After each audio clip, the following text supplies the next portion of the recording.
नमस्कार प्यारे साथियों, नानक क्लासेस के यूट्यूब चैनल पे आपका स्वागत है। और आज 9 बजे की क्लास में हमारा जो टॉपिक रहेगा वो रहेगा ऊर्जा संसाधन। क्या भरनी है हमें?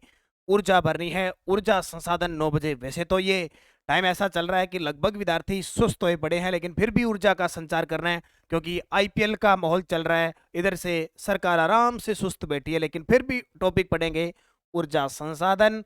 आज का टॉपिक है ऊर्जा संसाधन। नानक क्लासेज ऐप के अंदर ये राजस्थान सामान्य अध्ययन की टेस्ट सीरीज चल रही है। जिस विद्यार्थी ने अब तक ये टेस्ट सीरीज नहीं ली है जरूर लें, क्योंकि इस टेस्ट सीरीज की खासियत पूरे एक साल इस पूरे सीरीज के अंदर एक साल तक आपको टेस्ट मिलने जा रहे हैं। देखो, पूरे साल टेस्ट मिल रहे हैं, इससे ऊपर क्या होगा। और इस टेस्ट का सिर्फ प्राइस 200 रुपये। 200 रुपये में 365 टेस्ट। मान के चलो 65 और उड़ा दो, संडे वगैरह उड़ा दो, 300 टेस्ट तो पक्के हैं। एक टेस्ट सीरीज पूरी हुई, दूसरी स्टार्ट। और यूट्यूब पे आपको यहाँ पे इसकी व्याख्या मिल रही है। तो इससे ऊपर और क्या चाहिए तैयारी करने के लिए? हर बार बदल बदल के आपको प्रश्न दिए जा रहे हैं। तो स्टार्ट करें। लेना आपकी मर्जी, पढ़ना आपकी मर्जी। हाँ, कर्म करना है, कर्म करोगे तो फल अच्छा मिलेगा। आज की क्लास भरे ऊर्जा। राजस्थान के ऊर्जा मंत्री कौन है? भंवर सिंह भाटी। भाटी साहब की ऊर्जा संसाधन मंत्री हैं। इनके बारे में पढ़ते हैं क्या डिटेल है। पहला आपके सामने प्रश्न, और जब जब ऊर्जा संसाधन का प्रश्न आया है इसको पूछा गया है। क्या है? भड़ला। भड़ला कहाँ पे? जोधपुर में। राजस्थान सौर पार्क विकास कंपनी लिमिटेड द्वारा निम्न में से कौन सा सौर पार्क विकसित किया गया है? बहुत बार आपको मैं बता चुका हूं, ये जो भड़ला सोलर पार्क है ये जोधपुर के अंदर है। सबसे पहले याद रखना इसकी खासियत क्या है। इसकी खासियत ये है कि ये विश्व का सबसे बड़ा पार्क है। विश्व का सबसे बड़ा सोलर पार्क घोषित किया है इसको, सोलर पार्क। क्योंकि इतनी क्षमता वाला कोई भी पार्क है नहीं। सोलर पार्क 2245 मेगावाट है। ठीक है, 2245 मेगावाट है। अब ये 4 चरणों में चल रहा है। कितने? 4 चरणों में इसका काम चल रहा है। First stage phase, second phase, third phase और फोर्थ फेज। पहले तो ये याद रखना है, बड़ला है कहाँ पे? जोधपुर में। विश्व का सबसे बड़ा सोलर पार्क, क्षमता 2245 मेगावाट। कितने फेज में काम चल रहा है इसका? 4 में। फर्स्ट फेज की क्षमता है 65 मेगावाट, सेकंड की है 680 मेगावाट, इसे याद रखना है। थर्ड की है 1000 मेगावाट और चौथे की है भाई 500 मेगावाट। एक तो ये फिक्स याद रखना है।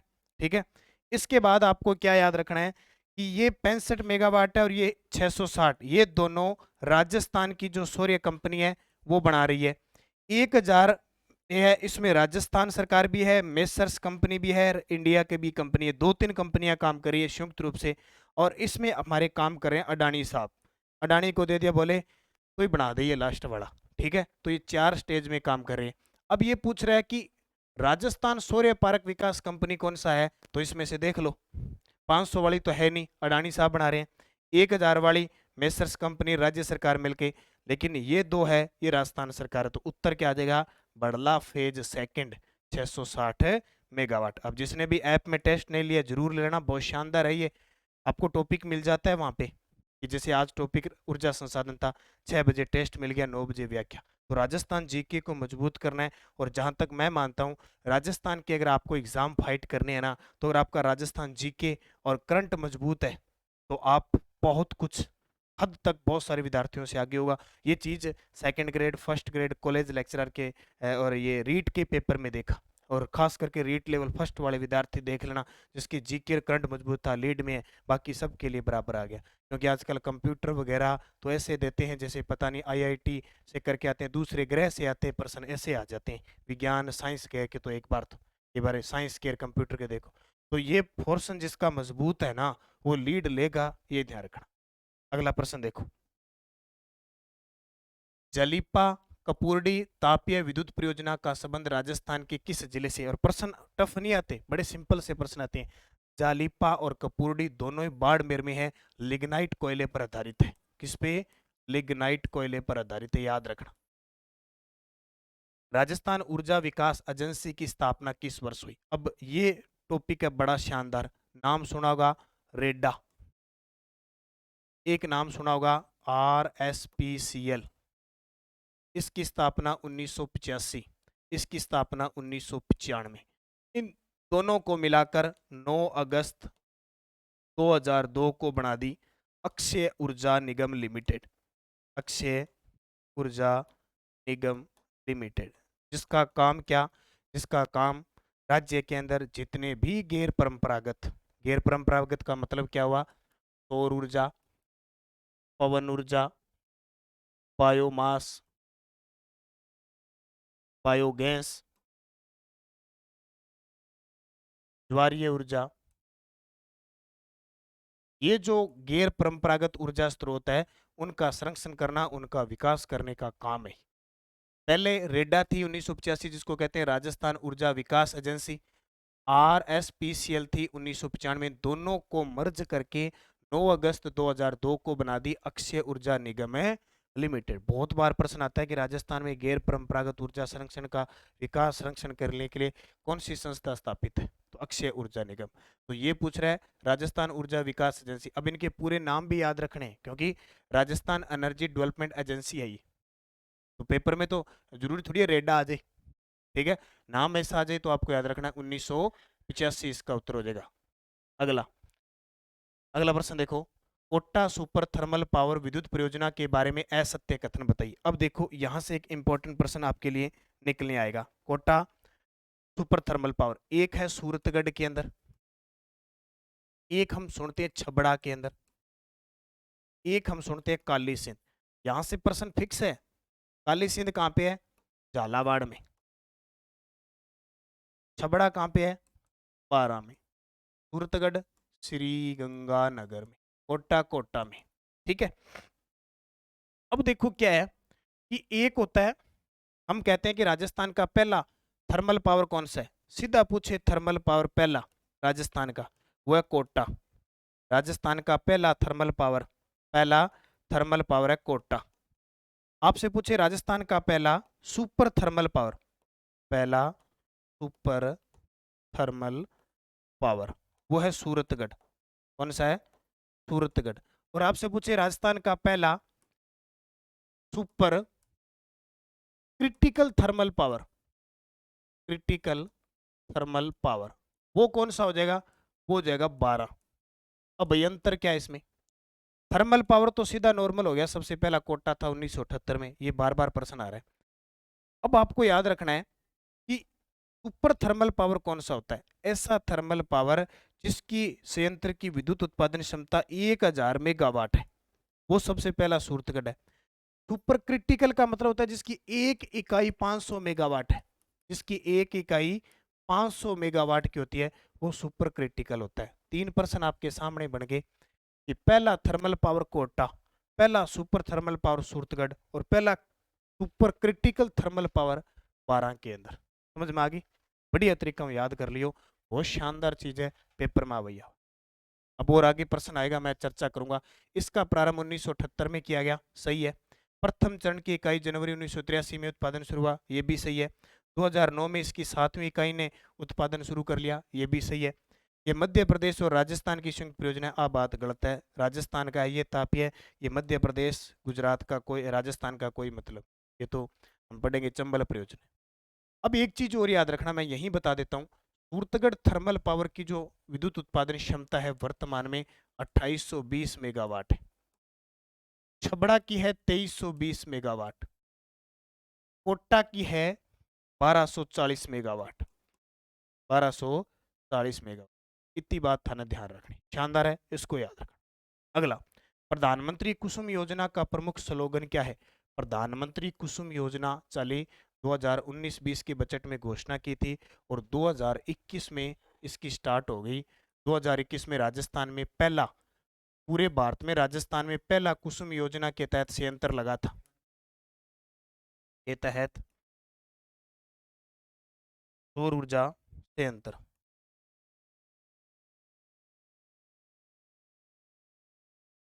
संयंत्र तो कहाँ लगा, बालोजी गांव जयपुर में लाग्यो, बट लाग्यो कोटपुतली के अंदर बालोजी गांव है, जयपुर बट लाग्यो। जरूर याद करना, इंपॉर्टेंट है आपके लिए, याद रखियो, ठीक है। अब ये देखो कि कुसुम योजना का मतलब है जो डीजल के पंप लगे हुए हैं ना, उनकी जगह सौर ऊर्जा पंप लगेंगे। ठीक है, तो सौर ऊर्जा पंप करेंगे तो आपको पता है किसान के पास जितनी खेती होती है वो पंप लगाएगा, तो इतनी यूज में लेने के बाद उसके पास बिजली बच जाएगी। तो उस नारे का नाम ले लिया, अभी किसान अन्न तो देता था, अब ऊर्जा भी देगा, तो अन्नदाता से ऊर्जा दाता। ठीक है, एक आपने नाम सुना होगा, स्वस्थ धरा खेत हरा, जो मृदा स्वास्थ्य कार्ड है उसकी थीम है, ये भी ध्यान रखना। तो अन्नदाता से ऊर्जादाता, कुसुम योजना के तहत बालोजी गांव जयपुर में पहला संयंत्र लगा। निम्न में से परंपरागत ऊर्जा स्रोत, अब ऊर्जा संसाधन का टॉपिक आ जाए। पहले तो जड़ यहाँ से स्टार्ट होती है भाई, ये बला कौन सी है, परंपरागत कौन से हैं और गैर परंपरागत कौन से हैं, पहले तो ये समझना जरूरी है। अब जो नए विद्यार्थी नए जुड़े हैं ना, नए 12वीं करके बीए करके जो पढ़ने स्टार्ट किया है, जिनमें जुनून जगह पढ़ने का, पहले ये चीज पता होगी ना तो आप कभी चीजें नहीं भूलोगे। आधे तो अंधेरे में रहते हैं विद्यार्थी कि क्या पढ़ना है क्या नहीं पढ़ना, फिर वो भूल जाते हैं। भूलने का कारण ये है कि टॉपिक स्टार्ट करो, टॉपिक स्टार्ट करने से सबसे पहले कहाँ से स्टार्ट होती है। ऊर्जा संसाधन में दो बातें अगर समझ में आ गई कि परंपरागत क्या होती है और गैर परंपरागत क्या होते हैं, तो आप यहीं से क्लियर कर जाओगे। परंपरागत का मतलब होता है परंपरा से जिससे ऊर्जा मिल रही है, जैसे कोयला, सुने नहीं, बाप के इंजन से या कोयले से क्या रेलगाड़ी चलती थी, नावें चलती थी। अब कोयलो बहुत पुराना है, या प्राकृतिक गैस होगी। ठीक है, प्राकृतिक गैस होगी, आणविक ऊर्जा होगी, ये सारी पुरानी है। देखो पहला बम गिरता नहीं क्या, अमेरिका ने जापान पे नागासाकी हिरोशिमा पे बम गिराए, वे पहला बम देखो आणविक ऊर्जा में। ठीक है, एक विद्युत ऊर्जा, जल विद्युत ऊर्जा, याद रखियो, जल विद्युत ऊर्जा नई नहीं है पुरानी है, लेकिन इसका नवीकरणीय होता रहता है। तो ये तो है परंपरागत। गैर परंपरागत मतलब अब नया आया है, जदों आप आया नहीं, कई साल पहला ही आई है, ध्यान रखियो। तो गैर परंपरागत के अंदर जी हाँ, सौर सौर ऊर्जा, पवन ऊर्जा, बायोमास, ये होता तो पहला भी है लेकिन लोगों ने ध्यान को नहीं, भी ये बने किए स्टार्ट किया हुआ है। ठीक है, तो हमको ध्यान रखियो। बायोगैस, ज्वारीय ऊर्जा। ठीक है, आजकल ये ज्यादा, और सौर ऊर्जा पवन ऊर्जा और ये तो बहुत चलते हैं, थे पहले भी, लेकिन ज्ञान नहीं था। अब नए जैसे अभी आविष्कारक वैज्ञानिक आए ना, बहुत पढ़ने वाले और ऐसे, उनको पता लगे भी ऐसे ऐसे हो जाता है। तो ये गैर परंपरागत और परंपरागत, पहला तो हम दोनों हम ध्यान रखें। अब देखो आपके सामने है कि परंपरागत ऊर्जा का उदाहरण ही है, कोयला भी है, प्राकृतिक गैस और खनिज तेल, और लिख लो, खनिज तेल भी है, अणु शक्ति भी है, और यहाँ देखो ज्वारीय ऊर्जा। अब ये पता होगा ना तो सही हो गया। इसमें भी एक और होता है नवीकरणीय और अनवीकरणीय। नवीकरणीय का मतलब है भी नया बनास कहाँ पर, जैसे सूर्य है, सूर्य तो जब तक रहे जब तक ऊर्जा मिलेगी नहीं मिलती रहेगी, पवन हवा चलेगी नहीं मिलती रहेगी, वैसे। अब कोयला एक बार समाप्त हो गया तो दोबारा नहीं होगा, तब तो अपने ताप को छोड़कर ज्यादा कहाँ पहुंच रहे हैं, इन गैर परंपरागत की तरफ मुख मोड़ लिया है। देवगढ़ पवन ऊर्जा परियोजना में अवस्थित है। देखो पवन ऊर्जा की बात करें, पवन ऊर्जा, पवन चक्कियां जो बनी होती है ना, पंखों की नगरी कहते हैं जैसलमेर को। प्रश्न मैं थोड़े कराऊंगा, लेकिन चीजें जो आपको परफेक्ट जो पेपर में आती है वो पढ़नी है। पंखों की नगरी जैसलमेर, इसका मतलब सबसे ज्यादा जो पवन ऊर्जा की संभावना है वो जैसलमेर में है। प्रथम पवन ऊर्जा नीति, पवन ऊर्जा नीति राजस्थान में कब जारी हुई, 2012 में। कब हुई, 2012 में राजस्थान। पहला पवन संयंत्र कहाँ स्थापित हुआ, पहला पवन संयंत्र स्थापित हुआ अमर सागर जयपुर में। और एग्जामिनर इतना पूछता है जैसलमेर में, इतना पूछता है, इस प्रश्न को पूछो ही मत, और आप इन गलत करिए। और दूसरा पवन ऊर्जा संयंत्र प्रतापगढ़ में। ठीक है, दूसरा पूछिए, दो ही पूछते हैं, ढंगू पढ़ लियो। दूसरा पवन संयंत्र देवगढ़, देवगढ़ घटा गयो प्रतापगढ़। ठीक है, ये दो फिक्स याद रखना। गिरल लिग्नाइट थर्मल पावर प्लांट कहाँ स्थित है, अब ये तो बता दो, बहुत ही आसान है, कितनी बार आपने पढ़ लिया होगा गिरल, कितनी बार गिरल को ध्यान में रख लिया होगा। तो गिरल संयंत्र कहाँ स्थित है, गिरल तापीय संयंत्र है वो कहाँ स्थित है, तो बाड़मेर के अंदर। कहाँ पे स्थित है, बाड़मेर के अंदर स्थित है। लिग्नाइट कोयले पर आधारित है, ये भी ध्यान रखना, जो गिरल है वो लिग्नाइट कोयले पर आधारित है, तो कहाँ पे है, बाड़मेर में। तो बहुत आसान है। दानपुर सुपर थर्मल पावर परियोजना निम्न में से किस जिले में स्थित है, दानपुर है, ये बांसवाड़ा के अंदर है, ये राजस्थान का दूसरा, दानपुर सीधा सुपर पावर कहाँ पे है, बांसवाड़ा के अंदर। और बांसवाड़ा के अंदर दूसरा परमाणु संयंत्र भी स्थापित हो रहा है, दूसरा परमाणु ऊर्जा अंतर। एक नेपली गांव है, वहां स्थापित हो रहा है, नेपली, नेपली नाम का गांव है, वहां स्थापित हो रहा है, ध्यान रखना। कवई विद्युत परियोजना संबंधित है, ये बड़ा शानदार है। ये क्यों चर्चा में, आपको पता है, कवई है ताप से, ताप विद्युत परियोजना है ये, ताप विद्युत परियोजना है कहाँ पे, कवई 12 में। अब आप सोचोगे चर्चा में क्यों है, पता है चर्चा में क्यों है, क्योंकि इसको ठेका दिया अडानी को बनाने के लिए, और जहां जहां अडानी का नाम आ रहा है ना, एग्जामिनर प्रश्न पूछ रहे हैं, तो अडानी समूह के द्वारा इसका निर्माण किया जा रहा है। 12 जिले के अंदर ताप विद्युत परियोजना से संबंधित है, कौन सी, कवई विद्युत परियोजना। सौर ऊर्जा की विपुल संभावनाओं को देखते हुए राज्य के किन जिलों में सेज की संज्ञा दी गई है, यानी किन जिलों को सेज की संज्ञा। सेज का मतलब कहता है SEZ, एस का मतलब होता है सोलर, ई का मतलब होता है एनर्जी, एनर्जी, और जोन का, जेड का मतलब जोन, यानी इन क्षेत्रों में सौर ऊर्जा की बहुत संभावना है। अब हम कहते हैं ना सूर्य नगरी, सन सिटी, किसको, जोधपुर को कहते हैं, जोधपुर के आसपास बहुत ज्यादा संभावना है। तो इस सेज में शामिल है बाड़मेर, जैसलमेर, जोधपुर, क्योंकि यहाँ दोरे भी है और पत्थर भी है, और सूर्य की किरण पड़ेगी तो पत्थर पूरा तपेगा, तपेगा तो ताप मिलेगा, सौर ऊर्जा मिलेगी खूब सारी, तो इसको सेज की संज्ञा दे दी, बाड़मेर, जैसलमेर है, जोधपुर। 1973 में रावत भाटा में राजस्थान अणु शक्ति परियोजना की स्थापना किस देश के सहयोग से की गई। देखो भाई, कनाडा के सहयोग से, ये याद रखना। अपने राजस्थान का जो रावत भाटा बड़ा चर्चा में है, रावत भाटा चित्तौड़गढ़ में, यहाँ देश का दूसरा, देश का दूसरा व राज्य का प्रथम, राज्य का प्रथम परमाणु संयंत्र है, ठीक है, कौन सा, प्रथम परमाणु संयंत्र है। किसके सहयोग से बन रहा है, कनाडा के सहयोग से। ये निर्माण हुआ था 1965 में निर्माण, लेकिन ये पूछ रहा है 1973 है, यहाँ से विद्युत उत्पादन शुरू हो चुका था। विद्युत उत्पादन कब, 1973 में शुरू हुआ, ठीक है। और भारत का पहला है जो D2 भारी जल पर आधारित है, D2O के जल पर आधारित है, कनाडा के सहयोग से। और इसमें जो काम कर रही है कंपनी, काम कर रही है, यानी सहयोग तो किसका है, कनाडा का, लेकिन इसमें जो काम किया जा रहा है वो भारत की जो कंपनी है NTPC, उसके द्वारा काम है लिया जा रहा है। तो ये भी आपको याद रखना है कि NTPC के द्वारा इसको स्थापित किया जा रहा है। कहाँ पे, रावत भाटा, कहाँ पे, चित्तौड़गढ़ के अंदर है, किसके सहयोग से, कनाडा के सहयोग से इसको स्थापित किया जा रहा है, किसके सहयोग से, कनाडा के सहयोग से। तो इसको याद रखना। नाभिकीय ऊर्जा विभाग, NTPC नहीं, नाभिकीय ऊर्जा विभाग, इसमें काम कौन कर रहा है, नाभिकीय ऊर्जा विभाग निगम, ठीक है, ऊर्जा निगम के सहयोग से। अगला देखो, राजस्थान राज्य विद्युत उत्पादन निगम लिमिटेड का गठन कब किया गया। देखो राजस्थान में वर्तमान में 5 कंपनियां हैं। एक तो है वितरण वाली, वितरण प्रसारण का काम करती है, वो जयपुर में। एक है सुरक्षा रखने वाली, संरक्षित करने वाली, वो भी जयपुर में। और एक जयपुर विद्युत लिमिटेड है ही, जिसमें 12 जिले आते हैं। एक अजमेर डिस्कॉम है, इसमें 11 जिले आते हैं। और एक जोधपुर डिस्कॉम है, जिसमें 10 जिले आते हैं। और एक जयपुर डिस्कॉम है। तो 5 कंपनियां हैं ये।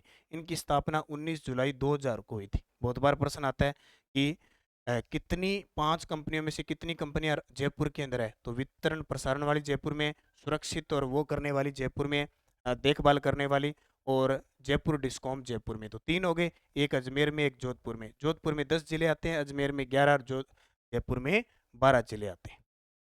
और ये बता रहा हूँ, राजस्थान सामान्य धन की टेस्ट सीरीज है 200 रुपये की भाई। एक बार आपके 200 रुपये लगेंगे, क्योंकि वो कहते हैं ना कुछ पाने के लिए कुछ खोना भी पड़ता है। थोड़े बहुत आपके पैसे दिए होंगे ना, तो आपको इंटरेस्ट आएगा टेस्ट सीरीज में। अगर आप कहीं से फ्री मिल गई, जैसे यूट्यूब पे दुनिया जान की फ्री है, नहीं पढ़ते ना, कोई चीज़ के थोड़े से पैसे लग जाए ना, फिर हमें फिक्र रहती है भी यार हमें 100-200 रुपये दिए, हमें टेस्ट करना चाहिए, हमें नौकरी लगना है। बस मन में जज्बा होगा ना कि नौकरी लगना ही है तो लगना ही है। आस पड़ोस परिवार में इमेज नौकरी से बनती है।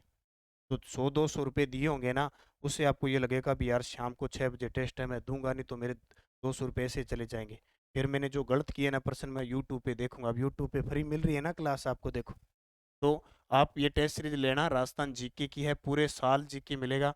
एक टेस्ट जैसे भूगोल, इतिहास, कला, संस्कृति, राजनीति एक बार खत्म होगी, जैसे एक बार हमने पूरा टेस्ट दे दिया, पूरा हो गया। अब दोबारा ज्योग्राफी स्टार्ट कर दी, और ये नहीं कि प्रश्न वही वो बदल बदल के आपको नए नए प्रश्न, करंट के प्रश्न वगैरह जो भी अपडेट होगी सारी मिलेगी। या फर्स्ट ग्रेड का देना चाहिए, आरएस का देना चाहिए, बीएसटीसी का देना चाहिए, कांस्टेबल का देना चाहिए, सीईटी का। आपका राजस्थान जीके गलत नहीं होगा, और टॉपिक वाइज जो टेस्ट सीरीज है वो डाल रखी है उसका सिलेबस। अब जैसे टेस्ट नंबर 2 चल रहे हैं उसमें सिलेबस देखना।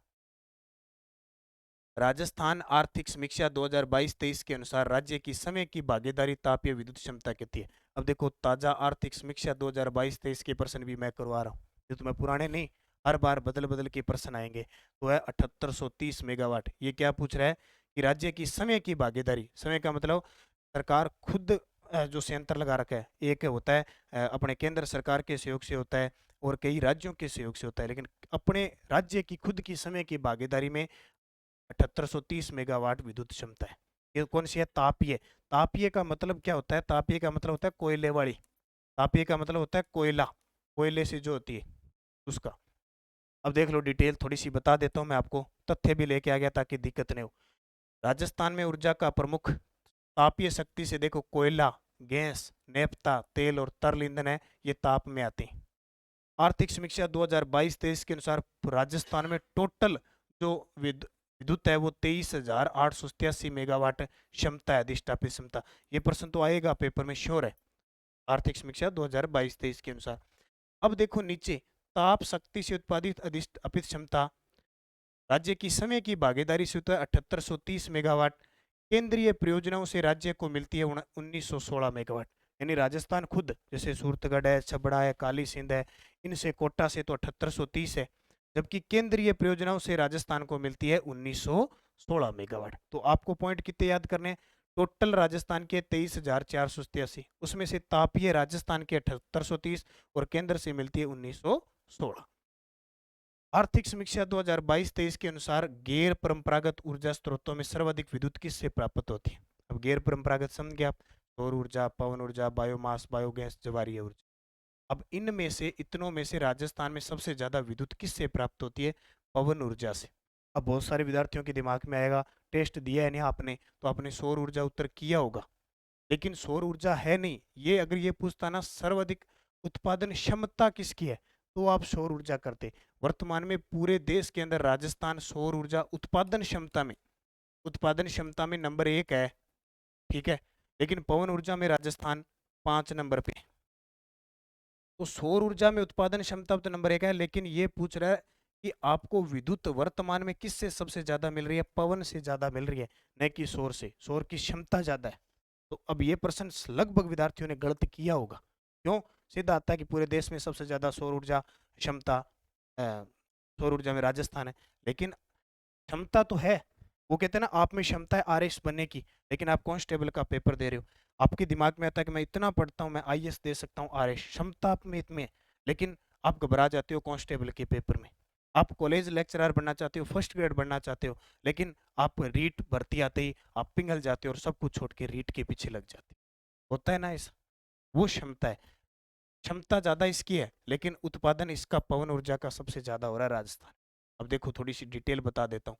आर्थिक समीक्षा 2022-23 के अनुसार गैर परंपरागत ऊर्जा स्रोत से उत्पन्न पवन ऊर्जा से उत्पन्न हो रही है 3730 मेगावाट, और सौर ऊर्जा से उत्पन्न हो रही है 3348.60 मेगावाट, और बायोमास से हो रही है 101.95 मेगावाट। ये मैं नहीं कह रहा, ये कोई किताब नहीं कह रही, ये राजस्थान सरकार की आर्थिक समीक्षा 2022-23।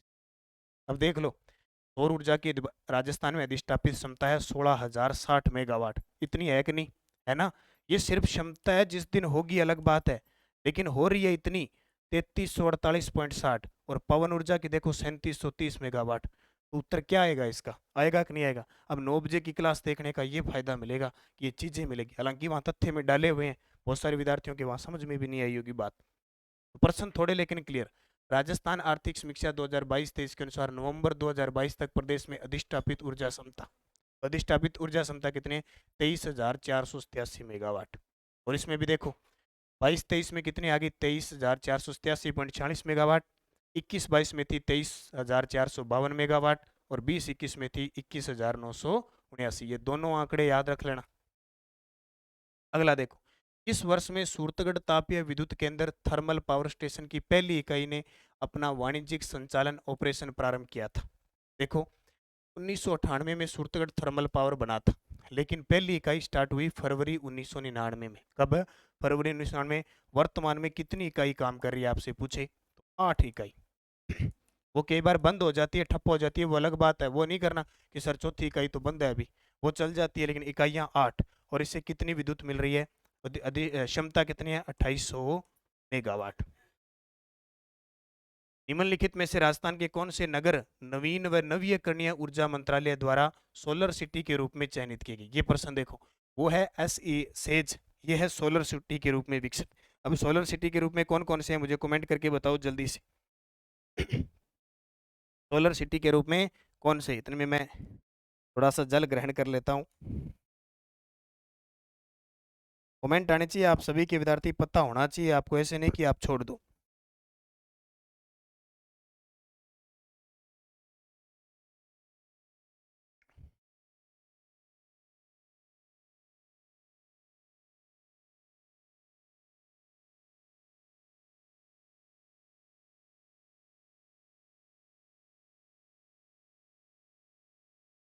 तो इसका उत्तर आपने दे दिया होगा, अजमेर जोधपुर, जयपुर जोधपुर अजमेर। 2008 की बात है, 2008 की बात है। नगर, कौन से नगर यानी नवीन व नवीकरणीय ऊर्जा मंत्रालय द्वारा सोलर सिटी कार्यक्रम शुरू किया गया 2008 में।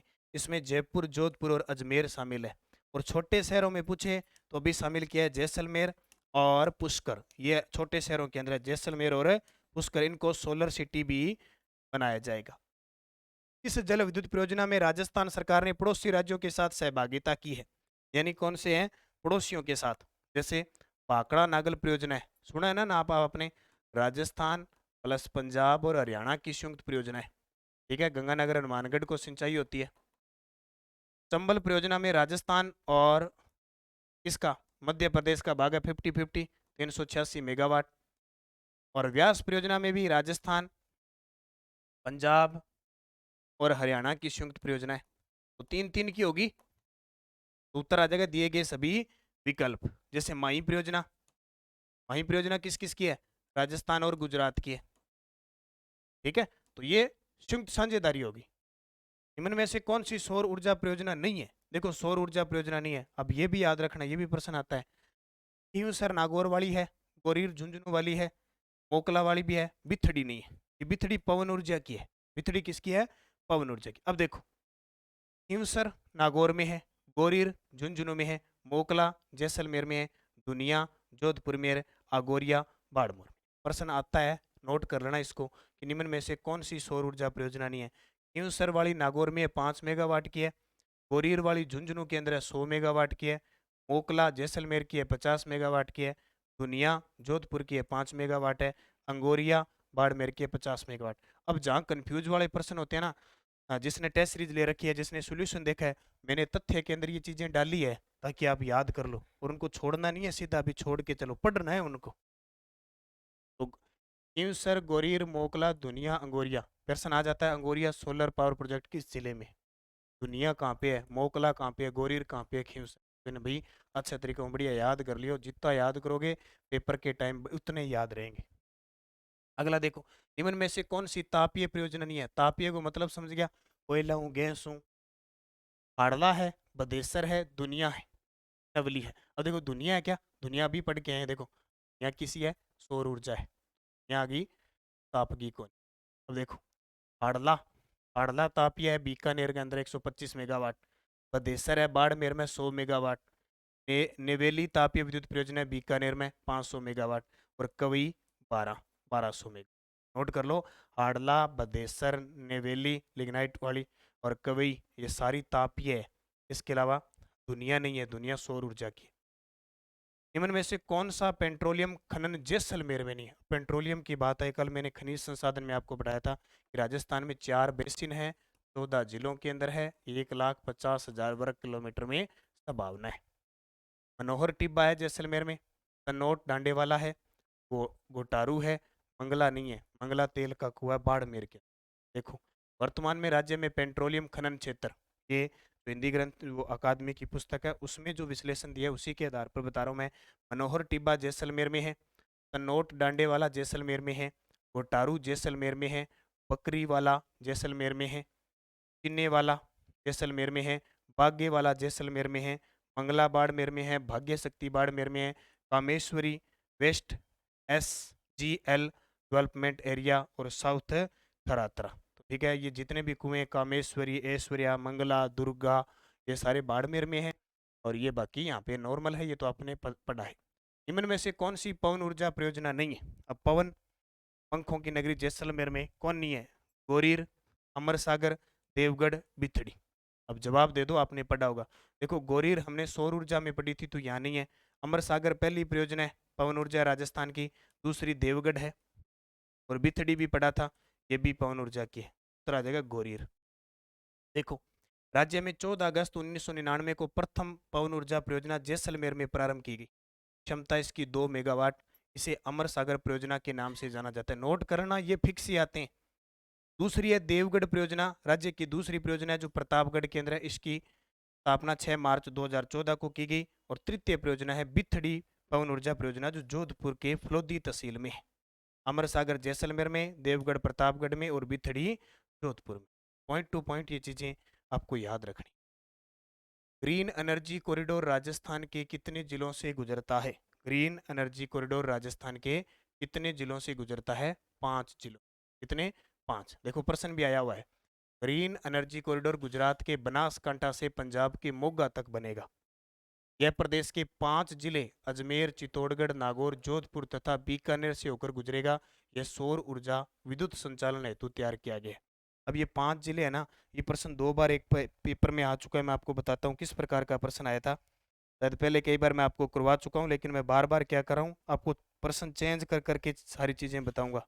अगर एक ही एक प्रश्न अपने पढ़ते रहे तो फिर देखो, इससे पहले 2022 का वरिष्ठ कंप्यूटर का पेपर हुआ था, कंप्यूटर अनुदेशक का पेपर हुआ था।